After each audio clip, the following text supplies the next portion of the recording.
ಅನ್ನದಾತನ ಕೂಗಿಗೆ ಧನಿಯಾದ ವೇದಿಕೆ, ಪ್ರಗತಿಪರ ರೈತರೊಂದಿಗಿನ ಸಂದರ್ಶನ, ಸಾವಯವ ಕೃಷಿಗೆ ಉತ್ತೇಜನ, ಬಿತ್ತನೆ ಬೀಜ, ರಸಗೊಬ್ಬರ, ಮಿಶ್ರ ಬೆಳೆ, ವಾರ್ಷಿಕ ಬೆಳೆ, ನೀರಾವರಿ ಪದ್ಧತಿ, ಬೆಳೆ ರೋಗ ನಿಯಂತ್ರಣದ ಬಗ್ಗೆ ಮಾಹಿತಿ,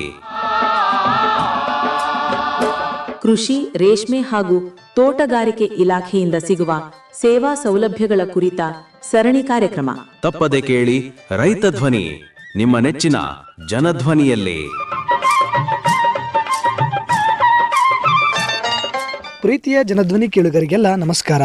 ನೀವು ಕೇಳ್ತಾ ಇದ್ದೀರಾ ಜನಧ್ವನಿ ರೇಡಿಯೋ. ಇದು 90.8 ಕಂಪನಾಂಕದಲ್ಲಿ ಸರಗೂರಿನಿಂದ ಪ್ರಸಾರವಾಗುತ್ತಿರುವ ಮೈಸೂರಿನ ಮೊಟ್ಟ ಮೊದಲ ಸಮುದಾಯ ರೇಡಿಯೋ. ನಾನು ನಿಮ್ಮ ರೇಡಿಯೋ ಗೆಳೆಯ ಶ್ರೀಕಾಂತ್ ಸರಗೂರು. ಎಂದಿನಂತೆ ತಮ್ಮೆಲ್ಲರಿಗೂ ರೈತ ಧ್ವನಿ ಕಾರ್ಯಕ್ರಮಕ್ಕೆ ಆತ್ಮೀಯವಾದ ಸ್ವಾಗತವನ್ನು ಕೋರುತ್ತಿದ್ದೇನೆ. ಪ್ರಿಯ ಕೇಳುಗರೆ, ಇಂದಿನ ರೈತ ಧ್ವನಿ ಕಾರ್ಯಕ್ರಮದಲ್ಲಿ ನಮ್ಮ ಜೊತೆ ಇದ್ದಾರೆ ಸರಗೂರು ತಾಲೂಕಿನ ಭೀಮಟಿಕೆರೆ ಹಾಡಿಯ ಕೃಷಿಕರಾದಂಥ ಶ್ರೀಯುತ ಕಾಳಾರವರು. ಇವರು ಕಳೆದ 25 ವರ್ಷಗಳಿಂದ ತಮ್ಮ ಕೃಷಿ ಚಟುವಟಿಕೆಗಳನ್ನು ಮಾಡ್ತಾ ಬರ್ತಾ ಇದ್ದಾರೆ. ಇರುವಂಥ ಕಡಿಮೆ ಭೂಪ್ರದೇಶದಲ್ಲಿ ವಿವಿಧ ರೀತಿಯ ಮಿಶ್ರ ಬೆಳೆಗಳನ್ನು ಬೆಳೆಯೋದ್ರ ಜೊತೆಗೆ ಸಿರಿಧಾನ್ಯಗಳು, ಎರೆಹುಳು ಗೊಬ್ಬರ ತಯಾರಿಕೆ, ಕೋಳಿ ಸಾಕಾಣಿಕೆ, ಜೊತೆಗೆ ಕೃಷಿ ಮೇಳ ಹಾಗೂ ಇನ್ನಿತರ ಕೃಷಿ ತರಬೇತಿಗಳಲ್ಲಿ ಭಾಗವಹಿಸೋದ್ರ ಜೊತೆಗೆ ಸಹಾಯಕ ಕೃಷಿ ಚಟುವಟಿಕೆಗಳನ್ನು ಮಾಡ್ತಾ ಬಯೋಗ್ಯಾಸ್, ಕೋಳಿ ಸಾಕಾಣಿಕೆ ಹಾಗೂ ಎರೆಹುಳು ಘಟಕ ತಯಾರಿಯನ್ನು ಮಾಡ್ತಾ ತಮ್ಮ ಕೃಷಿ ಚಟುವಟಿಕೆಗಳನ್ನು ಮಾಡ್ತಾ ಇದ್ದಾರೆ. ಹಾಗಾದರೆ ಬನ್ನಿ ಇವರ ಕಾರ್ಯಕ್ರಮಕ್ಕೆ ಸ್ವಾಗತಿಸಿ ಇವರ ಈ ಮಿಶ್ರ ಬೆಳೆ ಬೇಸಾಯ ಹಾಗೂ ಇನ್ನಿತರ ಕೃಷಿ ಚಟುವಟಿಕೆಗಳ ಕುರಿತು ಮತ್ತಷ್ಟು ಮಾಹಿತಿಯನ್ನು ತಿಳಿದು ಬರೋಣ.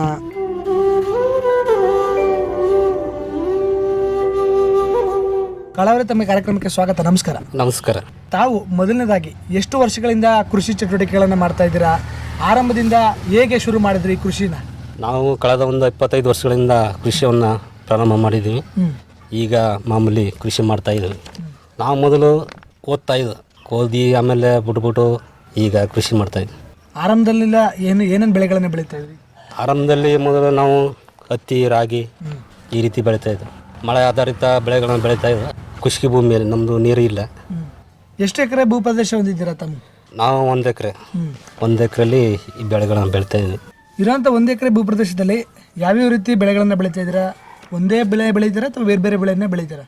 ಒಂದೇ, ನಾವು ಈಗ ಮಳೆ ಆಧಾರಿತ ಭೂಮಿ ಅಲ್ವಾ, ಅದರಿಂದ ನಾವು ಹತ್ತಿ, ರಾಗಿ ಈ ರೀತಿ ಬೆಳಿತೀವಿ. ವರ್ಷದಲ್ಲಿ ಎಷ್ಟು ಬೆಳೆಯನ್ನು ತೆಗಿತೀರಂತವು? ನಾವು ಒಂದೇ ಬೆಳೆ ಹತ್ತಿ ಬಿಟ್ರೆ ರಾಗಿ ಅಷ್ಟೇ. ಮೊದಲು ತಾವು 25 ವರ್ಷದಿಂದ ಕೃಷಿ ಚಟುವಟಿಕೆಯನ್ನು ಆರಂಭ ಮಾಡಿದಂಥ ಸಂದರ್ಭದಲ್ಲಿ ಆಗಿರ್ಬೋದು, ಈಗ ತಾವು ಕೃಷಿ ಮಾಡ್ತಿರೋದ್ರಲ್ಲಾಗಿರ್ಬೋದು, ಎಷ್ಟೆಲ್ಲ ಬದಲಾವಣೆಗಳನ್ನು ಮಾಡ್ಕೊಂಡಿದ್ದೀರಾ? ನಾವು ಮೊದಲು ಎಲ್ಲ ಗೌರ್ಮೆಂಟ್ ಗೊಬ್ಬರ ಬಳಸ್ತಿದ್ದೋ, ಆಗ ಈಗ ಎರೆಹುಳು ಗೊಬ್ಬರ ಬಳಸ್ತಾ ಇದ್ದೀವಿ. ಗೌರ್ಮೆಂಟ್ ಗೊಬ್ಬರನ ಕಮ್ಮಿ ಮಾಡಬೇಕು, ಭೂಮಿಯ ಸತ್ವ ಉಳಿಸಬೇಕು. ಅದ್ರ ಸಲುವಾಗಿ ಈಗ ನಾವು ಎರೆಹುಳು ಘಟಕ ಶುರು ಮಾಡ್ಕೊಂಡ್ವಿ. ಅದೇ ಗೊಬ್ಬರನ ಭೂಮಿಗೆ ಹಾಕ್ತಾ ಇದ್ದೀವಿ. ಈಗ ಸ್ವಲ್ಪ ಕೆಲವು ವರ್ಷಗಳಿಂದ ಕಾಯಬೇಕು. ಈಗ ಮೊದಲು ಅವೆಲ್ಲ ಗೌರ್ಮೆಂಟ್ ಗೊಬ್ಬರಿಗೆಲ್ಲ ಅವು ಹೊಂದಾಣಿಕೆ ಆಗಿದ್ದಾವೆ. ಈಗ ಸಡನ್ನಾಗಿ ಎರೆಹುಳು ಗೊಬ್ಬರಿಗೆ ಅವು ಅಡ್ಜಸ್ಟ್ ಆಗಂಟ ಸ್ವಲ್ಪ ಕಾಯಬೇಕು. ಮುಂದಕ್ಕೆ ಅಲ್ಲಿಗೆ ಫಸಲ್ಗೆ ನಾವು ನೋಡಬೇಕು. ಈಗ ಮೊದಲು ಹಾಕಿದ ಸ್ಟಾರ್ಟಿಂಗಿಂದ ಮಾಮೂಲಿ ಗೌರ್ಮೆಂಟ್ ಹಾಕಿ ಅವು ಅದಕ್ಕೆ ಅಡಿಟ್ ಆಗಿಬಿಟ್ಟವು. ಈಗ ಸಡನ್ ಈಗ ಆರ್ಗಾನಿಕ್ ಆಗಿ ನಾವು ಬೆಳಿಬೇಕಾದ್ರೆ ಅವು ಸಡನ್ನಾಗಿ ಮಾಡಿ ರೆಸ್ಪಾನ್ಸ್ ಮಾಡಲ್ಲ. ಅದಕ್ಕೆ ಸ್ವಲ್ಪ ಒಂದು 2-3 ವರ್ಷ ಬೆಳೆ ಸ್ವಲ್ಪ ಕಮ್ಮಿ ಆಗ್ಬೋದು ಇಳುವರಿ. ಆಮೇಲೆ ಭತ್ತದ ಸರಿ ಆಗ್ತದೆ. ನ್ಯಾಚುರಲ್ ಆಗಿ ಆರ್ಗಾನಿಕ್ ಮಾಮೂಲಿ ಇದಕ್ಕೆ ಅದು ಹೊಂದಾಣಿಕೆ ಆಗುತ್ತದೆ. ತಾವು ಸಾವಯವ ಕೃಷಿ ಪದ್ಧತಿನ ಅಳವಡಿಸ್ಕೊಂಡು ಎಷ್ಟು ವರ್ಷ ಆಯಿತು? ಈ ಸಾವಯವ ಗೊಬ್ಬರಗಳನ್ನು ಯಾವಲಿಂದ ಬಳಸ್ತಾ ಮಾಡ್ತಾ ಇದ್ದೀರಾ? ನಾವು ಈಗ ಸಾವಯವ ಗೊಬ್ಬರ ಅಂದ್ರೆ ಈಗ 1-2 ವರ್ಷದಿಂದ ನಾವು ಶುರು ಮಾಡ್ಕೊಂಡಿದ್ದೀವಿ. ಮೊದಲೆಲ್ಲ ಗೌರ್ಮೆಂಟ್ ಗೊಬ್ಬರ ಹಾಕ್ತಿದ್ದೋ.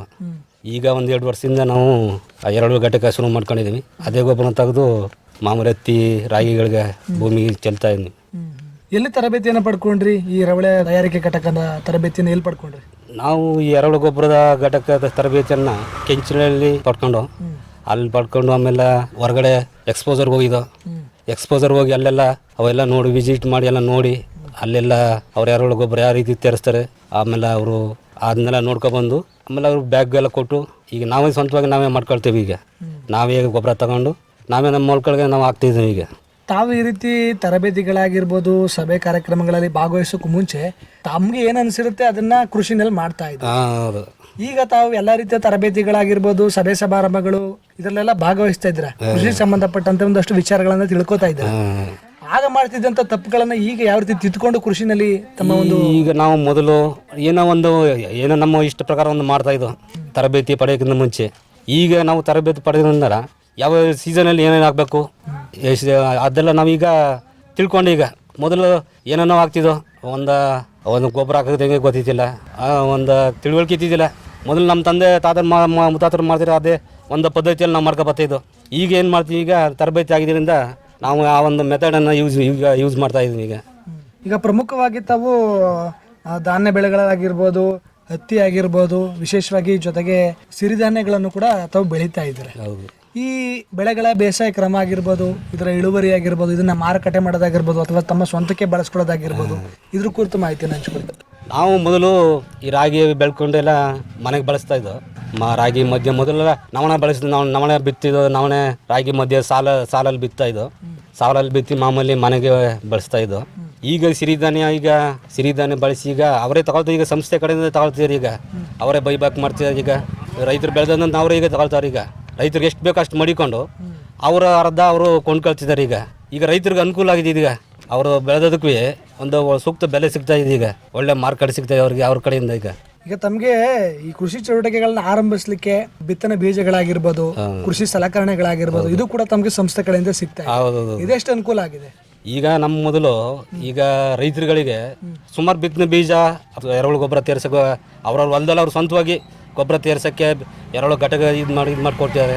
ಈಗ ಕೃಷಿ ಉಪಕರಣಗಳು, ಕೆಲವು ತಳ್ಳು ಗಾಡಿಗಳು, ನೇಗಿಲು, ಇವೆಲ್ಲ ಸಂಸ್ಥೆ ಕಡೆ ಕುಡುಗುಲು, ಮಮ್ಟಿ, ಅವೆಲ್ಲ ಈಗ ಟಾರ್ಚ್ಗಳು, ಇತ್ತೀಚೆಗೆ ಟಾರ್ಚ್ಗಳು ರೈತರುಗಳಿಗೆ ಆನೆ ಕಾವಲ್ಗೆ ಅಂದ್ಬಿಟ್ಟು ಟಾರ್ಚ್ಗಳೆಲ್ಲ ಕೊಟ್ಟಿದ್ದಾರೆ. ಈಗ ಸಂಸ್ಥೆ ಕಡೆ ನಮಗೆ ರೈತರುಗಳಿಗೆ ಸುಮಾರು ಉಪಯೋಗ ಆಗ್ತಿದೆ. ನಾವು ಬಳಸ್ಕೋಬೇಕು. ರೈತರುಗಳು ಸಂಸ್ಥೆನ ನಾವು ಆದಷ್ಟು ನಾವು ಬಳಸ್ಕೋಬೇಕು. ಸಂಸ್ಥೆ ಕೊಡುವಂಥ ಸೌಲಭ್ಯಗಳನ್ನ ನಾವು ಪಡ್ಕೋಬೇಕು. ಸಂಸ್ಥೆ ಜೊತೆಗೆ ನಾವು ನಿರಂತರ ಸಂಪರ್ಕದಲ್ಲಿ ಇರಬೇಕು. ಅವ್ರು ನಾವು ಸಂಪರ್ಕದಲ್ಲಿ ಇದ್ದಾಗ ಅವರು ಏನೇ ಬಂದ ಸೌಲಭ್ಯಗಳು ನಮ್ಗೆ ಕೊಡ್ತಾರೆ ರೈತರಿಗೆ ನೇರವಾಗಿ. ಈಗ ಈ ರೀತಿಯ ಸೌಲಭ್ಯಗಳು ನಿಮಗೆ ತಲುಪ್ತಿರೋದ್ರಿಂದ ತಮ್ಮ ಒಂದು ಕೃಷಿ ಚಟುವಟಿಕೆಗಳಲ್ಲಿ ಆಗ್ತಿದ್ದಂಥ ಖರ್ಚಲ್ಲಿ ಎಷ್ಟು ಉಳಿಕೆ ಆಗ್ತಾ ಇದೆ, ಖರ್ಚು ನಿರ್ವಹಣೆ ಈಗ ಆಗ್ತಾ ಇದೆ? ಈಗ ಖರ್ಚು ಅಂದ್ರೆ ನಮ್ಮ ಮೊದಲು ಈಗ ಒಂದು ಪ್ಯಾಕೆಟ್ ಹತ್ತಿ ಬೀಜ ಅಂದ್ರೆ ಹೊರಗಡೆ ಅಂಗಡಿ ತಗೋಬರ್ಬೇಕು 1000 ರೂಪಾಯಿ. ಈಗ ಸಂಸ್ಥೆ ಕಡೆ ಸಬ್ಸಿಡಿ ರೂಪದಲ್ಲಿ 200 ರೂಪಾಯಿ ಸಿಗ್ತದೆ ನಮ್ಗೆ. 200 ರೂಪಾಯಿ ಅಂದ್ರೆ ನಮ್ಗೆ 800 ರೂಪಾಯಿ ನಮ್ಗೆ ಉಳಿತು. ಈಗ ಸುಮಾರು ನಮಗೆ ಬಿತ್ತನೆ ಬೀಜಗಳಿಗೆಲ್ಲ ಸುಮಾರು ಅವ್ರಿಗೆ ಸಬ್ಸಿಡಿ ರೂಪದಲ್ಲಿ ಸಿಗ್ತಾ ಇದೆ ನಮಗೀಗ. ಹೊರಗಡೆ ದುಡ್ಡು ಕೊಡ್ಬೇಕು ತರಬೇಕಾಯ್ತು. ಈಗ ಅವರು ಒಳ್ಳೆ ಕೆಲಸ ಮಾಡ್ತಾ ಇದ್ದೀವಿ ರೈತರುಗಳಿಗೆ. ಜೊತೆಗೆ ತಾವು ವಿಶೇಷವಾಗಿ ವಿವಿಧ ರೀತಿಯ ಕೃಷಿ ತರಬೇತಿಗಳಲ್ಲಿ ಭಾಗವಹಿಸಿದ್ದೀರಾ. ಹಾಗೇನೆ ಪ್ರಮುಖವಾಗಿ ತಾವು ಕೃಷಿ ಮೇಳಗಳಲ್ಲಿ ಭಾಗವಹಿಸ್ತಾ ಬರ್ತಾ ಇದ್ದೀರಾ. ಈ ಕೃಷಿ ಮೇಳಗಳಿಗೆ ಹೋದಂಥ ಸಂದರ್ಭದಲ್ಲಿ ಆಗಿರ್ಬೋದು, ಅಲ್ಲಿ ತಾವು ಈ ಕೃಷಿ ಮೇಳದಲ್ಲಿ ಬೇರೆ ಬೇರೆ ರೀತಿಯ ಒಂದು ಕೃಷಿ ಸಂಬಂಧಪಟ್ಟಂಥ ಚಟುವಟಿಕೆಗಳು, ಹೊಸ ಹೊಸ ಆವಿಷ್ಕಾರಗಳನ್ನು ಗಮನಿಸಿದಂಥ ಸಂದರ್ಭದಲ್ಲಿ ಅದು ತಮ್ಮ ಒಂದು ಕೃಷಿನಲ್ಲಿ ಅಳವಡಿಸ್ಕೊಳ್ಳಿಕ್ಕೆ ಎಷ್ಟು ಸಹಕಾರಿಯಾಗ್ತಾ ಇತ್ತು? ಈಗ ನಾವು ಹೊರಗಡೆ ಈಗ ಕೃಷಿ ಮೇಳಕ್ಕೆ ಬೆಂಗಳೂರು GKBಗೆಲ್ಲ ಹೋಗಿದ್ದೀವಿ. ಅಲ್ಲಿ ಬೇರೆ ಬೇರೆ ಥರದ ಕೃಷಿ ಈ ಸಲಕರಣೆಗಳಾಗಲಿ, ಕುರಿಗಳಾಗಿ, ಆಡಾಗಲಿ, ಈ ಕೋಳಿಗಳಾಗಲಿ ಬೇರೆ ಬೇರೆ ಥರದವು ಎಲ್ಲ ಬರ್ತವೆ. ನಾವು ಅದಕ್ಕೆ ನಮಗೀಗ ಕೋಳಿ ಸಾಕ್ತಾಯಿದ್ದೀವಿ. ಈಗ ಅಲ್ಲೋಗಿ ಈಗ ಹೊರಗಡೆ ಹೋಗಿ ಅಲ್ಲಿ ಕೋಳಿ ಮರಿಗಳಿಂದ ತಗೊಬರ್ತೀವಿ. ನಮಗೆ ಒಂದು ಉಪಯೋಗ ಅಂದ್ಬಿಟ್ಟು ಕೋಳಿ ಮರಿಗಳು, ಆಮೇಲೆ ಈ ಕೃಷಿ ಸಲಕರಣೆಗಳಾದ ಈ ವೀಡರ್ ಆಗಲಿ ಆ ಥರದ್ದೆಲ್ಲ ನಾವು ಪರ್ಚೇಸ್ ಮಾಡ್ಕೊಂಡು ತಗೊಬರ್ತೀವಿ. ಈಗ ಹೊರಗಡೆ ಹೋದಾಗ ಅವು ಮೊದಲು ನಮಗೆಲ್ಲ ಸಿಗ್ತೈತಲ್ಲ ಇಲ್ಲಿ, ಅದರಿಂದ ಭಾಳ ಉಪಯೋಗ ಆಗ್ತಾಯಿದೆ. ಹೊರಗಡೆ ಹೋಗಿ ಈಗ ರೈತರು ಕರ್ಕೊತಿರೋದ್ರಿಂದ ಹೊರಗಡೆ ಜಾಗ ನೋಡಿದಾಗ ನಮ್ಮ ಮತ್ತು ಆ ಬೆಳೆಗಳು ಬೆಳೆದು ತಂದು ಅವರು ಕೃಷಿ ಇದರಲ್ಲಿ ತಂದು ಮಾಡಿದಾದ್ಮೇಲೆ ಅನುಭವಗಳು ರೈತರಿಗೆ ಸಿಗ್ತಾವೆ ನೇರವಾಗಿ. ಹೋಗಿ ನೋಡ್ತೀವಲ್ಲ, ಅದನ್ನ ಅನುಭವ ಪಡೆದಾಗುತ್ತೆ ನಾವು ರೈತರುಗಳಿಗೆ. ಕೇವಲ ಜಮೀನಲ್ಲೇ ಇದ್ಕೊಂಡು ಕೃಷಿ ಮಾಡಿಕೊಂಡು ನಿಮ್ಗೆ ಏನು ಗೊತ್ತಿದೆ ಅದನ್ನ ಮಾಡಿದ್ರೆ ಅದರಿಂದ ಒಂದು ಸಮವಾದ ಅಂತ ಒಂದು ಆದಾಯ ಪಡ್ಕೊಂಡ್ರು ಮುಂದೆ ಅದನ್ನ ಹೊರಗಡೆ ಹೋಗಿ ನೋಡ್ಕೊ ಬರೋದಕ್ಕೆ ನಾವು ಒಂದೇ ಜಾಗದಲ್ಲಿ ಇದ್ಕೊಂಡು ನಮ್ಮ ಮನೇಲಿ ಇದ್ಕೊಂಡು ನಮ್ಮ ಮಾಮೂಲಿ ಕೃಷಿ ಚಟುವಟಿಕೆ ಮಾಡೋದಕ್ಕೆ ನಾವು ಹೊರಗಡೆ ನೋಡ್ಕೊಬಾರ್ದಕ್ಕೂ ನಮಗೆ ಇದಾಗೋಯ್ತದು, ಅನುಭವ ಆಯ್ತದು. ಈ ರೀತಿ ಮಾಡಬೇಕು, ನಾವು ಈ ರೀತಿ ಬೆಳಿಬೇಕು, ಅದೊಂದು ನಾವು ಕಲಿತಾಗೋಯ್ತದು. ತಿಳ್ಕೊಂಡಾಗ ಮಾಹಿತಿ ನಮಗೆ ಅವರು ಮಾಹಿತಿ ಕೊಡ್ತಾರಲ್ಲ, ಆ ಮಾಹಿತಿ ಪಡ್ಕೊಂಡು ನಮ್ಗೆ ಒಂದು ಉಪಯೋಗ ಆಗುತ್ತೆ. ಈಗ ತಾವೇನೋ ಸ್ವತಂತ್ರವಾಗಿ 25 ವರ್ಷದಿಂದ ಕೃಷಿ ಚಟುವಟಿಕೆಗಳನ್ನ ಮಾಡ್ತಾ ಇದ್ದಾರೆ. ತಮ್ಮ ತಂದೆ ಕಾಲದಿಂದಲಾಗಿರ್ಬೋದು, ತಾವು ಕೃಷಿ ಆರಂಭ ಮಾಡಿದಂಥ ಸಂದರ್ಭದಲ್ಲಾಗಿರ್ಬೋದು, ಮತ್ತೆ ಪ್ರಸ್ತುತ ತಾವು ಕೃಷಿ ಮಾಡ್ತಿರೋದಕ್ಕೂ ಎಷ್ಟೆಲ್ಲ ಬದಲಾವಣೆಗಳನ್ನ ಮಾಡ್ಕೊಂಡಿದ್ದೀರಾ? ಒಂದು ವ್ಯವಸಾಯ ಕ್ರಮ ಆಗಿರ್ಬೋದು, ಗೊಬ್ಬರ ಬಳಸೋದಾಗಿರ್ಬೋದು, ಒಂದಷ್ಟು ಸಲಕರಣೆಗಳನ್ನ ಬಳಸೋದಾಗಿರ್ಬೋದು, ಇದರಲ್ಲೆಲ್ಲ ಎಷ್ಟು ಬದಲಾವಣೆಗಳು ಮಾಡ್ಕೊಂಡಿದ್ದೀರಾ? ಈಗ ನಾವು ಬದಲಾವಣೆಯಿಂದ ವ್ಯವಸಾಯದಿಂದ ಮೊದಲಿಂದ ಮಾಡ್ಕೊಬರ್ತಿದ್ದೀವಿ. ತಾತ ಮುತ್ತಾತ ಕಾಲದಿಂದ ಮಾಮೂಲಿ ವ್ಯವಸಾಯ ಮಾಡ್ಕೊಬರ್ತಿದ್ದೀವಿ. ಆದರೆ ಮೊದಲು ಅವರೆಲ್ಲ ಮಾಮೂಲಿ ಸಾವಯವ ಬೆಳೆಗಳನ್ನ ಬೆಳೀತಾ ಇದ್ರು. ಈ ಮಧ್ಯದಲ್ಲಿ ಏನು ಮಾಡಿದ್ರು ರೈತರುಗಳು, ಈ ಗೌರ್ಮೆಂಟ್ ಗೊಬ್ಬರಗಳ ಬಳಸೋಕ್ಕೆ ಶುರು ಮಾಡಿದ್ರು. ಅದು ಈಗ ಅದನ್ನು ನಾವು ನನ್ನ ತಂದೆ ಕಾಲ ಬಳಸಿರೋ ಈಗ ನಾವು ಬಳಸ್ಕೊಬರ್ತಾ ಇದ್ವು. ಈಗ ಇತ್ತೀಚೆಗೆ ಏನು ಮಾಡಿದ್ರು, ಈಗ ಕಳೆದ ವರ್ಷದಿಂದ ನಾವು ಸಾವಯವ ಗೊಬ್ಬರಗಳನ್ನು ಬಳಸಬೇಕು. ನಮ್ಮ ಮುತ್ತಾತನ ಕಾಲದಿಂದ ಬಳಸಿದ ಅದೇ ಪದ್ಧತಿ ನಾವು ಬಳಸ್ಕೊಬರ್ಬೇಕು. ಅವ್ರು ಹೆಂಗೆ ಬಳಸ್ತಿದ್ರು ಇಳುವರಿ ಪಡಿತಿದ್ರು, ಈಗ ಗೌರ್ಮೆಂಟ್ ಗೊಬ್ಬರ ಬಳಸಿದೆ ಅದೇ ರೀತಿ ನಾವು ಅದನ್ನ ಇಳುವರಿನ ತೆಗಿಬೇಕು ಅಂದ್ಬಿಟ್ಟು ಈಗ ನಾವು ಒಂದು ಪ್ರಯತ್ನ ಪಡ್ತಾ ಇದೀವಿ. ಈಗ ತಾವು ಕೂಡ ರಾಸಾಯನಿಕ ಕೃಷಿ ಪದ್ಧತಿಯನ್ನ ಮಾಡ್ತಾ ಇದ್ರಿ, ಪ್ರಸ್ತುತ ಕೆಲವು ವರ್ಷಗಳಿಂದ ರಾಸಾಯನಿಕವನ್ನ ಬಿಟ್ಟು ಈಗ ಕೃಷಿ ಸಾವಯವದತ್ತ ತಾವು ಮುಖ ಮಾಡಿ ಸಾವಯವ ಬೆಳಿಬೇಕು. ಹೌದು. ಆ ರಾಸಾಯನಿಕ ಬಳಸಿದಂತ ಸಂದರ್ಭದಲ್ಲಿ ಬರ್ತಿದ್ದಂತ ಇಳುವರಿ ಆಗಿರ್ಬೋದು, ಬೆಳೆದಂತ ಬೆಳೆಯ ಫಲವತ್ತತೆ ಆಗಿರ್ಬೋದು, ಭೂಮಿ ಫಲವತ್ತತೆ ಆಗಿರ್ಬೋದು, ಆಗೆಲ್ಲ ಭೂಮಿ ಫಲವತ್ತತೆ ಮಾಮೂಲಿ ಚೆನ್ನಾಗೇ ಇತ್ತು ನಮ್ಮ ತಾತ ಹಿಂದೆಲ್ಲ ಬೆಳೀತಿದ್ದಾಗ. ಈಗ ಮಧ್ಯದಲ್ಲಿ ನಾವೇನು ಈ ಗೌರ್ಮೆಂಟ್ ಗೊಬ್ಬರ ಬೆಳೆ ಶುರು ಮಾಡಿದ್ವಲ್ಲ, ಆಗೆಲ್ಲ ಭೂಮಿ ಎಲ್ಲ ಹದಗೆಟ್ಟಾಯ್ತು. ಆಗೆಲ್ಲ ಬೆಳೆ ಎಲ್ಲ ಆಗ 10 ಕ್ವಿಂಟಲ್ ಬೆಳೀತಿದ್ದವರೆಲ್ಲ ಈಗ 3 ಕ್ವಿಂಟಲು 4 ಕ್ವಿಂಟಲ್ ಹಿಂಗೆಲ್ಲ ಬೆಳೆಯಕ್ಕೆ ಶುರು ಮಾಡಿದ್ರು. ಇಳುವರಿ ಕಮ್ಮಿ ಆಯಿತು. ಭತ್ತ ಭೂಮಿಯ ಒಂದು ಸತ್ವ ಸಾರಾಂಶ ಒಂದು ಕಳ್ಕೊಳ್ತು. ಭೂಮಿ ಬರಡಾಗಿ ಬತ್ತು. ಭೂಮಿ ಸತ್ವ ಇಲ್ದಂದ್ಮೇಲೆ ಅಲ್ಲಿ ಹೆಂಗೆ ನಾವು ಇಳುವರಿ ಪಡೆಯೋಕ್ಕಾಗ್ದು? ಹಾಗೆ ಈಗ ತಾವು ಸಂಸ್ಥೆ ಕಡೆಯಿಂದ ಈ ರೀತಿಯ ಸಿರಿಧಾನ್ಯಗಳಾಗಿರ್ಬೋದು, ಈ ಥರ ಧಾನ್ಯಗಳ ಬಿತ್ತನೆ ಬೀಜಗಳನ್ನು ಪಡ್ಕೊಂಡು ಒಂದಷ್ಟು ಕೃಷಿ ಸಲಕರಣೆಗಳ ಸಹಯೋಗದಿಂದ ತಾವು ಕೃಷಿಯನ್ನ ಮಾಡ್ತಾ ಇದ್ದೀರಾ. ಹೌದು. ಈ ಬೆಳೆದಂಥ ಬೆಳೆಗಳನ್ನ ಮಾರುಕಟ್ಟೆ ಮಾಡೋದಾಗಿರ್ಬೋದು, ಮಾರಾಟ ಮಾಡೋದಾಗಿರ್ಬೋದು, ಯಾವ ರೀತಿ ಮಾಡ್ತಾ ಇದ್ದೀರಾ? ತಮ್ಮ ಬಳಕೆಗೆ ಎಷ್ಟು ಇಟ್ಕೋತಾ ಇದ್ದೀರಾ? ಈಗ ನಾವು ಹತ್ತಿ ಬೆಳಿತೀವಿ, ರಾಗಿ ಬೆಳಿತೀವಿ. ಹತ್ತಿ ಎಲ್ಲ ಹೊರಗಡೆ ಮಾರಾಟ ಮಾಡ್ತೀವಿ. ರಾಗಿ ಮನೆಗೆ ಮಡಿಕೊಂಡು ಬಾಕಿ ಎಲ್ಲ ಕೊಟ್ಬಿಡ್ತೀವಿ. ಮನೆಗೆ ಎಷ್ಟು ಬೇಕಷ್ಟು ಮಡಿಕೊಂಡು ಬಾಕಿ ಎಲ್ಲ ಕೊಟ್ಬಿಡ್ತೀವಿ. ನಮ್ಮ ದನಕ್ಕೆ ಹುಲ್ಲು ಐತೆ, ಹುಲ್ಲು ಮಡಿಕೊಳ್ತೀವಿ. ಹುಲ್ಲು ಎಷ್ಟು ಬೇಕು ಅಷ್ಟು ಮಡಿಕೊಂಡು ಬಾಕಿ ಹುಲ್ಲು ಹೊರಗಡೆ ಮಾರಕ್ಕೆ ಕೊಡ್ತೀವಿ. ನಮ್ಗೆ ಮನೆ ಬಳಕೆ ಎಷ್ಟು ಬೇಕು ಅಷ್ಟು ಮಡಿಕೊಳ್ತೀವಿ. ಈಗ ಹೊರಗಡೆ ಎಲ್ಲ ಮಾರಕ್ಕೆ ಕೊಡ್ತೀವಿ. ಹಸು ಸಾಕಾಣಿಕೆ ಏನಾದರೂ ಮಾಡ್ತಾ ಇದ್ದೀರಾ? ಹಸು ಸಾಕಾಣಿಕೆ ಮಾಡ್ತಿಲ್ಲ. ಹಸು ಸಾಕಾಣಿಕೆ ತರಬೇತಿ ಪಡ್ಕೊಂಡಿದ್ದೀವಿ. ಕೋಳಿ ತರಬೇತಿ ಮಾಡ್ಕೊಂಡಿದ್ದೀವಿ. ಅದೇ ಹಸು ಕೊಡ್ತೀವಿ ಅಂತೇಳಿ ಇನ್ನೂ ಕೊಟ್ಟಿಲ್ಲ. ಕೊಟ್ಟರೆ ಅದನ್ನು ಸಾಕ್ತೀವಿ. ಅಂದರೆ ಹಸು ಸಾಕಾಣಿಕೆ ಮತ್ತು ಕೋಳಿ ಸಾಕಾಣಿಕೆ ಎರಡು ತರಬೇತಿ ಆಗಿದೆ. ಆದ್ರೆ ಪ್ರಸ್ತುತವಾಗಿ ಕೋಳಿ ಸಾಕಾಣಿಕೆ ಕೋಳಿ ಸಾಕಾಣಿಕೆ ಮಾಡ್ತಿದ್ದೀವಿ. ಈಗ ಯಾವಾಗ ಈ ಕೋಳಿ ಸಾಕಾಣಿಕೆ ತರಬೇತಿ ಪಡ್ಕೊಂಡ್ರಿ? ಪ್ರಸ್ತುತ ಎಷ್ಟು ಕೋಳಿಗಳನ್ನ ಸಾಕ್ತಾ ಇದ್ದೀರಾ? ಕೋಳಿ ಸಾಕಾಣಿಕೆಗೆ ಈಗ ಒಂದು 5 ತಿಂಗಳ ಹಿಂದೆ ನಾವು ಕೋಳಿ ಸಾಕಾಣಿಕೆ ತರಬೇತಿ ಮಾಡ್ಕೊಂಡು ಈಗ ಪ್ರಸ್ತುತ ಒಂದು 30 ಕೋಳಿ ಈಗ 30 ಕೋಳಿ ಸಾಕಾಣೆ ಮಾಡ್ತಾ ಇದೀವಿ. ಇಲ್ಲೇ ಮನೆ ನಮ್ಮ ಒಂದು ಹಳೆ ಮನೆಯಲ್ಲಿ ಸಾಕಾಣಿಕೆ ಮಾಡ್ತಾ ಇದೀವಿ. ಈಗ ಮೊಟ್ಟೆ ಹಾಕ್ತೀವಿ, ಎಲ್ಲ ಹಾಕ್ತಿದ್ದೀವಿ. ಈಗ ಒಂದು 30-40 ಮೊಟ್ಟೆ ಹಾಕ್ತಿದ್ದೀವಿ. ಈಗ ಮುಂದಕ್ಕೆಲ್ಲ ಅವೆಲ್ಲ ಮರಿ ಮಾಡಿ ಅವನ್ನ ಇನ್ನೂ ಜಾಸ್ತಿ ಮಾಡಬೇಕು ಅನ್ನೋ ನಾವೊಂದು ಗುರಿ ಇಟ್ಕೊಂಡಿದ್ದೀವಿ. ಇವತ್ತು ಒಂದು 30 ಇದೆ. 30 ಇರೋದು ಒಂದು 3,000 ಗಂಟೆ ಮಾಡಬೇಕು ಅನ್ನೋ ಒಂದು ಗುರಿ ನಾವು ಒಂದು ಮಡಿಕೊಂಡಿದ್ದೀವಿ. ಈ ಸದ್ಯಕ್ಕೆ ಮನೇಲಿ ಒಂದು ಹಳೆ ಮನೇಲಿ ಸಾಕ್ತಾ ಇದ್ದೀವಿ. ಮುಂದಕ್ಕೆ ನಾವು ಒಂದು ಹೊಲದಲ್ಲಿ ಒಂದು ಶೆಡ್ ಮಾಡಿ ಸಾಕ್ಬೇಕನ್ನೋ ಒಂದು ಐಡಿಯಾ ಇದೆ. ಈಗ ಮೊದಲೆಲ್ಲ ಮನೆಗಳಲ್ಲೇ ಈ ನಾಟಿ ಕೋಳಿ ಮೊಟ್ಟೆ ಮಾಡಿಸೋದಾಗಿರ್ಬೋದು, ಮಾರೋದಾಗಿರ್ಬೋದು ಎಲ್ಲ ಮಾಡ್ತಾ ಇದ್ರು. ಸಾಕ್ತಾ ಇದ್ದು ತರಬೇತಿ ಪಡ್ಕೊಂಡ್ಮೇಲೆ ಯಾವ ರೀತಿ ವಿಧಾನದಲ್ಲಿ ನಾವು ಸಾಕ್ಬೇಕು ಅನ್ನೋದು ನಮಗೆ ಗೊತ್ತಾಯ್ತು. ಈಗ ತರಬೇತಿ ಮೊದಲು ನಾವು ಹಿಂದೆಲ್ಲ ಸಾಕ್ತಾ ಇದ್ದೋ ಮನೆ ಬಳಕೆಗೆ, ಮೊಟ್ಟೆಗೆ, ಮಾಂಸಕ್ಕೆ ಸಲುವಾಗಿ ಸಾಕ್ತಿದ್ದೋ. ಅವು ಬಿಟ್ರೆ ಅಲ್ಲಿ ಹೋಗೆಲ್ಲ ಮೇಯ್ಕೊಂಡು ಅವೆಲ್ಲ ಬರ್ತಾಯಿದ್ದೋ. ಅವಕ್ಕೆ ಜ್ವರ ಬಂದರೆ ಏನು ಮೆಡಿಸಿನ್ ಮಾಡಬೇಕು, ಅವು ಯಾವ ರೀತಿ ವ್ಯಾಕ್ಸಿನ್ಗಳು ಕೊಡಬೇಕು ಅನ್ನೋದು ನಮ್ಗೆ ಗೊತ್ತಿದ್ದಿಲ್ಲ. ಅವು ರೋಗ ಬಂದಾಗ ಚೆನ್ನಾಗಿ ಉಳ್ಕೊಳ್ಳೋವು, ಸತ್ತೋಗಿದ್ವು. ಈಗ ಹೆಂಗೆ ಈಗ ಸಣ್ಣ ಮರಿಗಳಿಗೆ ಹೆಂಗೆ ವ್ಯಾಕ್ಸಿನ್ ಕೊಡಬೇಕು, ಜ್ವರಗಳು ಬಂದಾಗ ಹೆಂಗೆ ಯಾವ ಥರ ಟ್ರೀಟ್ಮೆಂಟ್ಗಳನ್ನ ನಾವು ಮಾಡಬೇಕು ಅನ್ನೋದು ಈಗ ನಮಗೆಲ್ಲ ಈಗ ಗೊತ್ತಾಗಿದೆ. ಈಗ ಆ ಒಂದೊಂದು ಪದ್ಧತಿಯಲ್ಲಿ ಈಗ ನಾವು ಈಗ ಮಾಡ್ಕೊ ಹೋಗ್ತಿದ್ದೇವೆ. ಈಗ ತರಬೇತಿ ಪಡೆದ ನಂತರ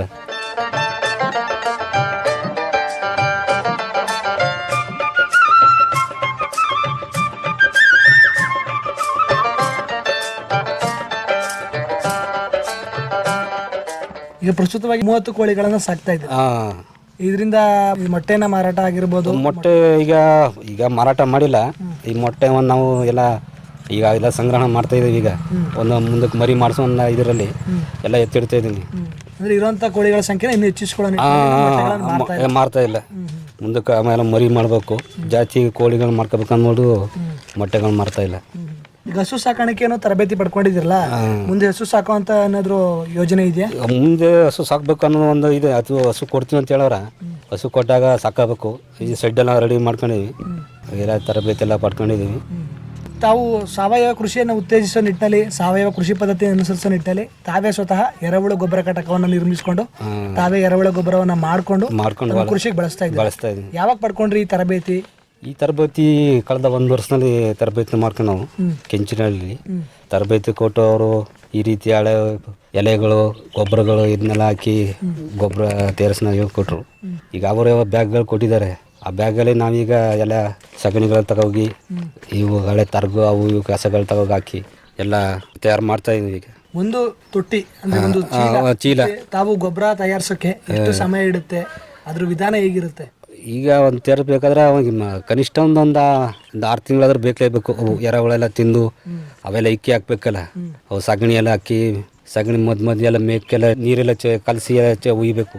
ನಾವು ತರಗ ಬರ್ಗ ಹಾಕ್ದಾಗ ವೇಸ್ಟ್ಗಳ ಹಾಕ್ತೀವಲ್ಲ ಅವೆಲ್ಲ ಒಂದು 6 ತಿಂಗಳು ಬೇಕೇ ಬೇಕು. ಗೊಬ್ಬರ ಹಾಕಕ್ಕೆ ಅವು ಎರೆಹುಳು ಚೆನ್ನಾಗಿ ತಿಂದು ಅವಿಕ್ಕೆ ಹಾಕ್ಬೇಕು. ಗೊಬ್ಬರ ಹಾಕ್ಬೇಕಾದ್ರೆ ಆ ಒಂದು ತೊಟ್ಟಿ ಗೊಬ್ಬರವನ್ನ ತಾವು ತಯಾರಿ ಮಾಡ್ಲಿಕ್ಕೆ 6 ತಿಂಗಳು ಬೇಕಾಗುತ್ತೆ. ಬೇಕಾಗದ. ಎಷ್ಟು ಚೀಲ ಗೊಬ್ಬರ ಸಿಗುತ್ತೆ ಆ ಒಂದು ತೊಟ್ಟಿನಲ್ಲಿ?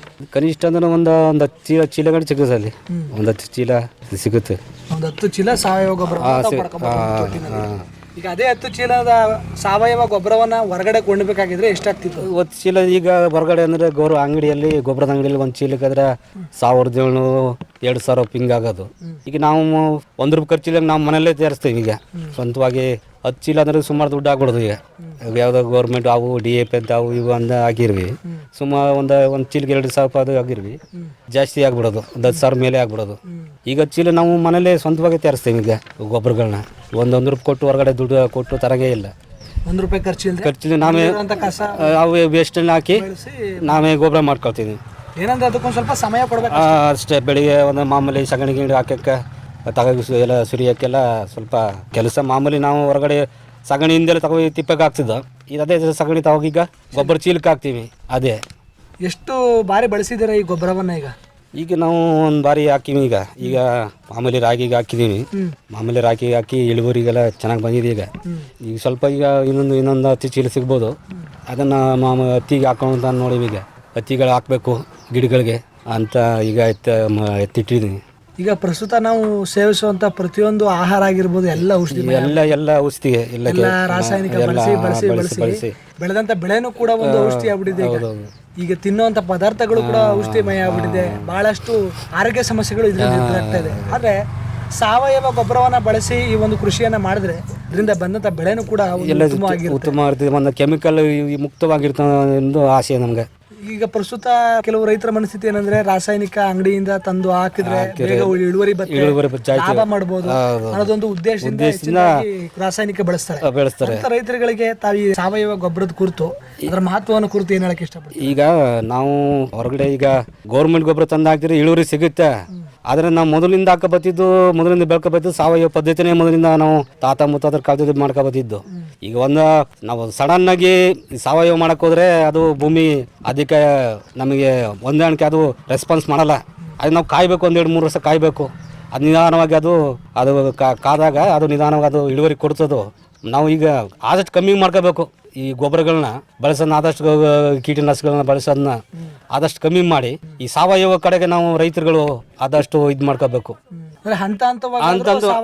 ಅದು ಹೌದೌದು. ಆ ರೀತಿ ಮಾಡ್ಕೋದ್ರೆ ಅದು ಭೂಮಿಗೆ ಅದು ತಗೋಬೇಕಲ್ಲ. ನಾವು ಹಾಕಿದ್ದು ಅದು ಕೊಟ್ಟದ್ನ ಅದು ತಕ್ಷಣ ತಗೊಂಡು ಅದು ಇಳುವರಿ ಕೊಡಲ್ಲ. 1-2-3 ವರ್ಷ ಕಾಯ್ಬೇಕು ಅದಕ್ಕೆ. ಈಗ ಸಡನ್ ಆಗಿ ಸಾವಯವ ಕಡೆ ಮುಖ ಮಾಡಿದ್ರೆ ಇಳುವರಿನಲ್ಲೂ ಕೂಡ ತೊಂದರೆ ಆಗುತ್ತೆ. ಅದು ಏರುಪೇರು ಆಗ್ಬಿಡ್ತದೆ. ಅದು ನಾವು ಈ ಕೀಟನಾಶಕ ಈಗ ಮಾಮೂಲಿ ಕೀಟನಾಶಕಗಳೆಲ್ಲ ಬಳಸ್ತಾ ಇದೀವಿ. ನಾವು ಆರ್ಗಾನಿಕ್ ಹೋದ್ರ ಕೆಲವೊಂದು ಎಫೆಕ್ಟ್ಗಳು ಹಾಗೆ ಆಗುತ್ತಾವು. ಹಂತವಾಗಿ ತಾವು ಸಾವಯವ ತರ ಬದಲಾವಣೆ ಮಾಡ್ಕೋಬೇಕು ರೈತರುಗಳು. ಈಗ 1 ಎಕರೆ ಮಾಡ್ತಿದ್ದಂತವ್ರು ಅರ್ಧ ಎಕರೆ ಹಂತವಾಗಿ ಮಾಡಿ ನಾವು ಸಾವಯವಕ್ಕೆ ಬಂದ್ರೇನೆ ಅದು ಉತ್ತಮವಾದ ಬೆಳೆಯಕ್ಕೆ ಆರೋಗ್ಯಯುತ ಬೆಳೆ ಪಡ್ಕೊಳ್ಳಿಕ್ಕೆ ಸಾಧ್ಯ ಆಗ್ತದೆ. ಜೊತೆಗೆ ತಾವು ಈಗ ಮನೆಯಲ್ಲಿ LPG ಗ್ಯಾಸ್ ಅನ್ನ ಅವಲಂಬಿಸೋದನ್ನ ಬಿಟ್ಟು ಬಯೋಗ್ಯಾಸ್ ಅನ್ನ ಬಳಸ್ಕೊಂಡು ತಮ್ಮ ಒಂದು ಆಹಾರವನ್ನ ಮಾಡ್ಕೊಳ್ತಾ ಇದ್ದಾರೆ. ಈ ಬಯೋಗ್ಯಾಸ್ ಅನ್ನ ಬಳಸೋದಾಗಿರ್ಬೋದು, ಇದರಿಂದ ತಾವು ಅಡುಗೆ ಮಾಡ್ಕೊಂಡು ತಿನ್ನೋದಾಗಿರ್ಬೋದು, ಇದರ ನಿರ್ವಹಣೆ ಆಗಿರ್ಬೋದು, ಇದೆಷ್ಟು ಅನುಕೂಲಕರವಾಗಿದೆ? ಈಗ ನಾವು ಬಯೋಗ್ಯಾಸ್ ತರಬೇತಿ ನಾವು ಕೆಂಚಣೆ ಪಡ್ಕೊಂಡು ನಮ್ಗೆ ಗೊತ್ತಿದ್ದಿಲ್ಲ ಇದು ಬಯೋಗ್ಯಾಸ್. ಮೊದಲೆಲ್ಲ ನೋಡಿದೋ, ಇಲ್ಲೆಲ್ಲ ಅಕ್ಕಪಕ್ಕದಲ್ಲೆಲ್ಲ ಹಾಕಿದ್ರಲ್ಲಿ ನೋಡಿದೋ. ಆದರೆ ನಮ್ಮ ಮನೆಗಳಲ್ಲಿ ನಾವು ಹಾಕಿತಿಲ್ಲ. ಹೊರಗಡೆಗೆ ಈಗ ತರಬೇತಿ ಪಡ್ಕೊಂಡು ಈ ರೀತಿ ಬಯೋಗ್ಯಾಸ್ನ ಮಾಡ್ಕೊಂಡು ಒಂದು ಬಯೋಗ್ಯಾಸ್ ಮಾಡ್ಕೊಂಡ್ರೆ ಒಂದು ವರ್ಷದಲ್ಲಿ 10 ಸಿಲಿಂಡರ್ ನಾವು ಉಳಿಸಿದಾಗೆ. ಒಂದು ಬಯೋಗ್ಯಾಸ್ ಈಗ 10 ಸಿಲಿಂಡರ್ ಅಂದ್ರಿ 10 ಸಿಲಿಂಡರ್ ದುಡ್ಡು ನಮಗೆ ಉಳಿತಾಯ ಆಯಿತು. ಈ 10 ಸಿಲಿಂಡರ್ ದುಡ್ಡು ಈಗ ಮೊದಲು ಅದು 10 ಸಿಲಿಂಡರ್ ದುಡ್ಡು ಕೊಟ್ಕೊಂಡು ತಗೊಳ್ತಿದ್ದೋ.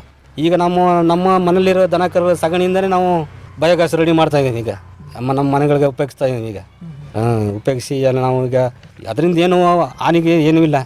ಏನು ಮಾಮೂಲಿ ಒಬ್ಬ ಸಣ್ಣ ಮಕ್ಕಳಾದ್ರೆ ಮಾಮೂಲಿ ಅದನ್ನ ಬಳಸ್ಕೋಬೋದು, ಹೆಂಗಸ್ಗಳು ಎಲ್ಲ ಬಳಸ್ಕೋಬೋದು. ಈಗ ಸಂಪೂರ್ಣವಾಗಿ ಬಯೋಗ್ಯಾಸ್ ಅವಲಂಬಿಸಿ. ಹೌದೌದು. ಈಗ LPG ಸಿಲಿಂಡರ್ನ ಅವಲಂಬಿಸಿ ಇಲ್ಲ. ಅಂದ್ರೆ ಬಹಳಷ್ಟು ಉಳಿತಾಯ ಆಗಿದೆ ಈಗ ನಮ್ಗೆ. ಈ LPG ಈ ಬಯೋಗ್ಯಾಸ್ ಬಂತೋಡಿಂದ ನಮ್ಗೆ ಸಿಲಿಂಡರ್ಗಳು ಈಗ ಉಳಿಸ್ತಾ ಇದೀವಿ. ಈಗ ಹಾಗಿದ್ರೆ ಪ್ರಸ್ತುತವಾಗಿ ನೋಡ್ತು ಅಂದ್ರೆ ತಾವು ಇರುವಂತ 1 ಎಕರೆ ಭೂ ಪ್ರದೇಶದಲ್ಲೇ ಮಿಶ್ರ ಬೆಳೆಗಳನ್ನ ಬೆಳೀತಾ ಇದ್ದಾರೆ. ಅದು ಮಳೆಯಾಶ್ರಿತವಾಗಿ ಬೆಳ್ಕೊಂಡು ಕೋಳಿ ಸಾಕಣೆ ಮಾಡ್ಕೊಂಡು ಬಯೋಗ್ಯಾಸ್ ಮಾಡ್ಕೊಂಡು ಈ ತರ ಎಲ್ಲ ಕೃಷಿ ಮೇಳ, ಕೃಷಿ ತರಬೇತಿಗಳೆಲ್ಲ ಭಾಗವಹಿಸಿ ಇರುವಂತ ಕಡಿಮೆ ಭೂ ಪ್ರದೇಶದಲ್ಲೇ ಒಂದು ಸುಸ್ಥಿರ ಕೃಷಿಯನ್ನು ತಾವು ಮಾಡ್ತಾ ಇದ್ದೀರಾ. ಇನ್ನು ಕೆಲವು ಪ್ರದೇಶಗಳಲ್ಲಿ ನಾವು ಗಮನಿಸ್ತು ಅಂತಂದ್ರೆ ಕೆಲವು ರೈತರು ನನ್ನ ಹತ್ರ ಇರುವಂತ ಕಡಿಮೆ ಭೂ ಪ್ರದೇಶ 1 ಎಕರೆ 2 ಎಕರೆ ಇದೆ, ಇದ್ರಲ್ಲಿ ನಾನು ಏನ್ ಮಾಡಕ್ಕಾಗತ್ತೆ, ಏನ್ ಆದಾಯ ಗಳಿಸಕ್ಕಾಗತ್ತೆ ಅನ್ನೋದೊಂದು ನಿರ್ಲಕ್ಷ್ಯವನ್ನ ತೋರ್ಬಿಟ್ಟಿರ್ತಾರೆ.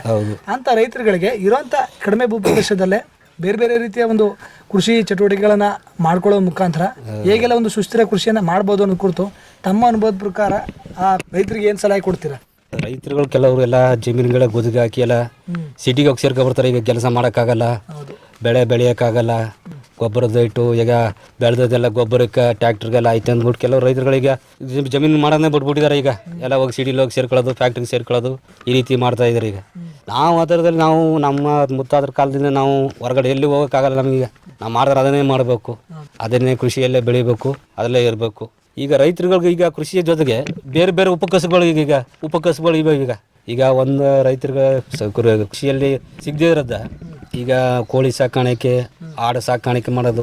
ಈ ಕೋಳಿ ಸಾಕಾಣಿಕೆ ನಮ್ಮ ಮನೆ ಹತ್ರದಲ್ಲೇ ಮಾಡ್ಕೋಬೋದು, ಒಂದು ಹೆಂಗಸ್ಗಳೇ ಮಾಡ್ಕೋಬೋದು. ಈಗ ಕೋಳಿ, ಆಡುಗಳು, ಈ ಮೀನು ಸಾಕಾಣಿಕೆ ಮಾಡೋದು ಇವೆಲ್ಲ ಈಗ ರೈತರುಗಳಿಗೆ ಉಪಕಸಬುಗಳು ಈಗ ರೈತರುಗಳಿಗೆಲ್ಲ ಪಡ್ಕೋಬೋದು ಕೃಷಿಯ ಜೊತೆಗೆ. ಇವುಗಳಿಂದ ಒಳ್ಳೆ ಅನುಕೂಲಗಳಿವೆ. ಈಗ ರೈತರುಗಳು ಕೋಳಿ ಸಾಕೋಬೋದು, ಮನೆಗೆ ಬಳಸ್ಕೋಬೋದು, ಇದೆ ಹೊರಗಡೆ ಮಾಂಸಕ್ಕೆ ಸಲುವಾಗಿ ಮಾರಾಟ ಮಾಡ್ಕೋಬೋದು. ಮೊಟ್ಟೆಗಳು, ಇವು ಆಡುಗಳು ಇವೆಲ್ಲ ಅಂದ್ರೆ ಮಾಡ್ಲಿಕ್ಕೆ ಬೇರೆ ಬೇರೆ ಮಾರ್ಗಗಳು ಖಂಡಿತ ಈಗ ಸಿಕ್ಕದ ಮಾಡಬೇಕು. ಅದು ಆಸಕ್ತಿ ವಹಿಸಿ ನಾವು ಮಾಡ್ಬೇಕು. ನಾವು ಈಗ ನಾವು ಕೋಳಿಯಲ್ಲಿ ಆಸಕ್ತಿ ವಹಿಸಿದ್ರೆ ಇವತ್ತು 30 ಕೋಳಿನ ನಾವು 300 ಕೋಳಿ ಮಾಡ್ಕೋಬೋದು. ಆ ಆಸಕ್ತಿ ನಮ್ಮಲ್ಲಿ ಬರ್ಬೇಕು, ರೈತರಲ್ಲಿ ಬರಬೇಕು. ಆ ರೈತರಲ್ಲಿ ಬಂದಾಗ ಅಸಾಧ್ಯ ಅನ್ನೋದು ಯಾವುದೂ ಇಲ್ಲ. ರೈತರುಗಳಿಗೆ ಬೆಳಿಬೇಕಾದ್ರೆ ಅಸಾಧ್ಯ ಅನ್ನೋದು ಯಾವುದೂ ಇಲ್ಲ. ಅದ್ರ ನಾವು ಮಾಡ್ಕೋಬೇಕು. ಆಸಕ್ತಿ ವಹಿಸಿ ಅದನ್ನು ನಾವು ಮಾಡ್ಕೋಬೇಕು. ಹಾಗಿದ್ರೆ ತಾವು ಮುಂದಿನ ದಿನಗಳಲ್ಲಿ ತಮ್ಮ ಈ ಕೃಷಿ ಚಟುವಟಿಕೆಗಳಲ್ಲಿ ಇನ್ನೇನೆಲ್ಲ ಅಳವಡಿಸ್ಕೊಳ್ಬೇಕು ಅಂತ ಅನ್ಕೊಂಡಿದ್ದೀರಾ? ನಾವು ಈಗ ಕೋಳಿ ಸಾಕಣೆ ಜೊತೆಗೆ ಹಸುನ ಸಾಕ್ಬೇಕಂತ ಮಾಡ್ಕೊಂಡಿದ್ದೀವಿ. ಈಗ ಹಸು ಸಾಕಣೆ ಮಾಡ್ಕೋಬೇಕು. ಹಸು ಸಾಕಣೆ ಮಾಡಿ ನಮ್ಮ ಮುಂದಕ್ಕೆ ಆಡು, ಈ ಹಸು ಇವೆ ಎಲ್ಲ ಸಾಕಣೆ ಮಾಡಬೇಕು. ಹೊಲದಲ್ಲಿ ಸೆಟ್ ಮಾಡಿ ಸಾಕ್ಬೇಕನ್ನೋ ಒಂದು ತೀರ್ಮಾನ ಮಾಡ್ಕೊಂಡಿದ್ದೀವಿ. ಈ ಸಂಸ್ಥೆಗೆ ನಮಗೆ ಸಹಾಯ ಮಾಡ್ತಿದೆ. ರೈತರುಗಳಿಗೆಲ್ಲ ಒಳ್ಳೆಯ ಕಾರ್ಯಕ್ರಮಗಳಿಗೆ ನಮ್ಮ ಕರ್ಕೋಗೆಲ್ಲ ರೈತರುಗಳಿಗೆ ಒಳ್ಳೆ ಕಾರ್ಯಕ್ರಮಗಳು ಕೊಡ್ತಾ ಇದ್ದಾರೆ. ರೈತರುಗಳು ಕೊಟ್ಟೋದು ನಾವು ಉಪಯೋಗಿಸ್ಕೋಬೇಕು. ಸಂಸ್ಥೆಯ ಒಂದು ರೈತರುಗಳಿಗೋಸ್ಕರ ಕೊಡ್ತಿರೋ ಕಾರ್ಯಕ್ರಮಗಳನ್ನ ಪಡ್ಕೋಬೇಕು, ಸೌಲಭ್ಯಗಳನ್ನ. ಭಾಳ ಸಂತೋಷ ಕಾಳವರ. ಇಷ್ಟೊತ್ತು ನಮ್ಮ ರೈತ ಧ್ವನಿ ಕಾರ್ಯಕ್ರಮದಲ್ಲಿ ತಾವು ಭಾಗವಹಿಸಿ ತಾವೇನು ಕಳೆದ 25 ವರ್ಷಗಳಿಂದ ಮಾಡ್ತಾ ಬರ್ತಿರೋಂಥ ಕೃಷಿ ಚಟುವಟಿಕೆಗಳಿಗಾಗಿರ್ಬೋದು, ಆರಂಭದಲ್ಲಿ ತಾವು ರಾಸಾಯನಿಕಗಳನ್ನು ಹೆಚ್ಚಾಗಿ ಬಳಸ್ತಾ ಇದ್ದು ಪ್ರಸ್ತುತ ತಮ್ಮ ಒಂದು ಸಾವಯವ ಕೃಷಿಯ ಮಹತ್ವವನ್ನು ಅರಿತು ಇತ್ತೀಚಿನ ಕೆಲವು ವರ್ಷಗಳಲ್ಲಿ ಸಾವಯವ ಕೃಷಿಯತ್ತ ತಾವು ಮುಖ ಮಾಡಿ ಈ ಸಾವಯವ ಕೃಷಿ ಪದ್ಧತಿಯಲ್ಲಿ ವಿವಿಧ ರೀತಿಯ ಮಿಶ್ರ ಬೆಳೆಗಳನ್ನು ಬೆಳೆಯೋದ್ರ ಜೊತೆಗೆ ಯಾವ ರೀತಿಯಾದಂಥ ಒಂದು ಸಾವಯವ ಸುಸ್ಥಿರ ಕೃಷಿಯನ್ನು ಮಾಡ್ತಿರೋದ ಅನುಭವ ಆಗಿರ್ಬೋದು, ಜೊತೆಗೆ ಉಪಕಸಬುಗಳಾಗಿ ತಾವು ಕೋಳಿ ಸಾಕಾಣಿಕೆಯನ್ನು ಮಾಡುತ್ತಾ ಅದರಲ್ಲಿ ತಮ್ಮ ಒಂದು ಯಶಸ್ಸನ್ನು ಕಾಣ್ತಾ ಕೊಡ್ತಾ ಇರ್ಬೋದು. ಹಾಗೆಯೇ ಸಾವಯವ ಕೃಷಿಗೆ ಬೇಕಾದಂಥ ಗೊಬ್ಬರ ತಯಾರಿಕೆಯನ್ನು ಕೂಡ ತಾವೇ ಮಾಡ್ಕೊಳ್ತಾ ಎರೆಹುಳು ಘಟಕವನ್ನು ನಿರ್ಮಿಸಿಕೊಂಡು ಅದೇ ಗೊಬ್ಬರವನ್ನು ತಮ್ಮ ಕೃಷಿನಲ್ಲಿ ಬಳಸ್ತಾ ಒಂದು ಉತ್ತಮವಾದ ಇಳುವರಿಯನ್ನು ಕಾಣ್ತಾ ವಿವಿಧ ರೀತಿಯ ತರಬೇತಿಗಳು ಹಾಗೂ ಕೃಷಿ ಮೇಳಗಳಲ್ಲಿ ಭಾಗವಹಿಸ್ತಾ ತಮ್ಮ ಒಂದು ಕೃಷಿ ಜ್ಞಾನವನ್ನು ಹೆಚ್ಚಿಸಿಕೊಂಡು ಕಡಿಮೆ 1 ಎಕರೆ ಭೂ ಪ್ರದೇಶದಲ್ಲೇ ಒಂದು ಉತ್ತಮವಾದ ಕೃಷಿಯನ್ನು ಮಾಡ್ತಾ ಇರೋದು ಕುರಿತು ತಮ್ಮ ಅನುಭವವನ್ನು ನಮ್ಮ ಜೊತೆ ಹಂಚ್ಕೊಂಡಿದ್ದಕ್ಕೆ, ಕೇಳುಗ ರೈತರಲ್ಲಿ ಒಂದಷ್ಟು ಮಾಹಿತಿಯನ್ನು ತಿಳಿಸಿದ್ದಕ್ಕೆ ತಮಗೆ ತುಂಬ ಧನ್ಯವಾದಗಳು. ಪ್ರಿಯ ಕೇಳುಗರೆ, ಇದುವರೆಗೂ ನೀವು ಕೇಳ್ತಾ ಇದ್ರಿ ನಮ್ಮ ರೈತ ಧ್ವನಿ ಕಾರ್ಯಕ್ರಮದಲ್ಲಿ ಸರಗೂರು ತಾಲೂಕಿನ ಭೀಮಟಕೆರೆ ಹಾಡಿಯ ಸಾವಯವ ಮಿಶ್ರ ಬೆಳೆಗಾರರಾದಂಥ ಶ್ರೀಯುತ ಕಾಳರವರ ಜೊತೆಗಿನ ಸಂದರ್ಶನ ಕಾರ್ಯಕ್ರಮ. ಇದಾಗಿತ್ತು ಇವತ್ತಿನ ನಮ್ಮ ರೈತ ಧ್ವನಿ ಕಾರ್ಯಕ್ರಮ. ಮತ್ತೊಂದು ರೈತ ಧ್ವನಿ ಕಾರ್ಯಕ್ರಮದಲ್ಲಿ ಮತ್ತೊಬ್ಬ ಕೃಷಿಕರ ಸಮಗ್ರ ಅನುಭವದೊಂದಿಗೆ ತಮ್ಮನ್ನ ಮತ್ತೆ ಭೇಟಿಯಾಗ್ತೀನಿ. ಅಲ್ಲಿಯವರೆಗೂ ಕೇಳ್ತಾ ಇರಿ ಜನಧ್ವನಿ. ಇದು ನಿಮ್ಮ ನೆಚ್ಚಿನ ಹಾಗೂ ಮೈಸೂರಿನ ಮೊಟ್ಟಮೊದಲ ಸಮುದಾಯ ರೇಡಿಯೋ ಕೇಂದ್ರ 90.8 ಕಂಪನಾಂಕದಲ್ಲಿ ಸರಗೂರಿನಿಂದ ಪ್ರಸಾರವಾಗುತ್ತಿದೆ. ನಮಸ್ಕಾರ.